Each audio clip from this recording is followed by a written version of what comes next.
வணக்கம், எல்லோரும் எப்படி இருக்கீங்க? நல்லா இருக்கீங்களாங்க? புண்ணியக்குயில் சேனல் சப்ஸ்கிரைப் பண்ணியிருக்கிறவங்க நிறைய பேர் என்ன வீடியோவே காணோன்னு கேட்குறீங்க. அவங்களுக்கு நான் மரியாதை கொடுக்கணும். ஏன்னா நீங்கள் என்ன சப்ஸ்கிரைப் பண்ணியிருக்கீங்க, நான் உங்களுக்கு ரீசன் சொல்லியே ஆகணும். வர்ற வாரம் என் பையனுக்கு பிறந்த நாளுங்க. அவன் டீனேஜருக்குள்ளே கரெக்டாக என்ட்ரு ஆகிறான். 8th to 9th போயிருக்கான் அவன். சார் நான் ரொம்ப அட்டென்ஷன் அவனுக்கு தான் கொடுத்துட்ருக்கேங்க. நான் வல்லக்கோட்டை முருகன் கோயில் கூப்பிட்டு வந்திருந்தோம். ஸ்கூல் டேஸில் கோயிலுக்கு கூட்டிகிட்டு போக முடியாது. ஸோ லீவ்லேயே கோயிலுக்கு கூட்டிகிட்டு போயிடலான்னு சொல்லிட்டு இன்றைக்கி அர்ச்சனை பண்ணிவிட்டு அப்படியே சைடில் தெப்பக்குளம் பார்த்திங்கன்னா எல்லா கோயில்களுமே தெப்பக்குளம் இருக்குது. அதில் பார்த்திங்கன்னா நம்ம மீன்கள் நிறைய சைடில் நம்ம ஏதாவது போட மாட்டோமா, அதை சாப்பிட மாட்டோமான்னு வந்துட்டுருக்கோம். நான் அது மாதிரி என் பையனுக்கு காமிச்சேன். ஒரு பொரி பேக்கெட் வாங்கிட்டு வந்து நான் எப்போது மாதிரி அதில் போட்டேங்க. ஆனால் என்ன வருத்தமாக இருக்குன்ட்டு எல்லா கோயிலுமே தெப்பக்குளம் இருக்கும்.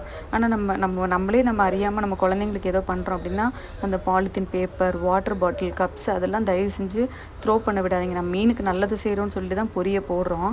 பார்த்தீங்க அப்படின்னா அந்த குளத்துல நான் இந்த பக்கம் லெஃப்ட் சைடு எடுத்துருந்தேன்னா ஒரே குப்பையாக கிடந்துச்சு. பாட்டிலு, பாலித்தீன் கவர், அது இதுன்ட்டு. இந்த 2 பொரி போடுறதும் உண்டு தான். நீங்கள் போடாமல் இருந்தால் கூட பரவாயில்ல. ஆனால் அந்த பாலித்தீன் பேப்பர், கப்ஸு, பாட்டில் அந்த குளத்தையே ஸ்பாயில் பண்ணி வச்சுருக்காங்க. இந்த மீனுக்கு நல்லது செய்யலைன்னா கூட பரவாயில்ல, அதுங்களே உயிர் வாழ்ந்துட்டு போயிடும். ஆனால் பிளாஸ்டிக்கை போட்டு ரொம்ப மக்கள் ஸ்பாயில் பண்ணி வச்சுருக்காங்க. ஃபஸ்ட்டு நான் நினச்சிக்கிட்டேன், நம்ம என்னது நல்லது செய்கிறோமோ இல்லையா, நம்ம பசங்களுக்கு நம்ம நாட்டையும் தூய்மையாக வச்சுருக்கணுன்றத ஒரு அட்வைஸை கண்டிப்பாக பண்ணணுங்க. பிடிக்குதோ பிடிக்கலையோ.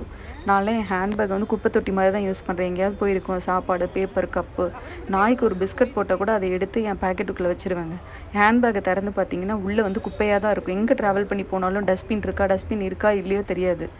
நான் என்ன சாப்பிட்டாலும் என் ஹேண்ட்பேக்கில் வாங்கி வச்சுக்குவேன். என் பையன் கீழே போடவே விட மாட்டேங்க. அது மாதிரி எல்லாருமே கொஞ்சம் நம்ம நாட்டு மேலே அக்கறையாகவே இருக்கணும். பார்த்திங்களா, பொறி எதிர்காத்து அடித்ததுனால கொஞ்சம் கரையிலே விழுந்துருச்சு. ஆனால் மீன்கள்லாம் பார்த்திங்கன்னா மீன்களுமே மனுஷங்களை மாதிரி கேரக்டருங்க. ஒரு சில இது அடித்து பிடிச்சி முன்னாடி பொரியை எடுத்து சாப்பிட்டுட்டு போயிடுது. ஒரு சில இது பின்னாடியே நின்றுட்டு அதுக்கு பொறி கிடைக்குதா இல்லையான்னு கவலையாக இருந்துச்சு. பின்னாடி உள்ள மீன் சாப்பிட்ற வரைக்கும் நான் அந்த பொரியை போட்டுக்கிட்டே இருந்தேன். ஏன்னா குட்டி மீன்களை பெரிய மீன்கள் தள்ளி விட்டு சாப்பிடுதில்ல.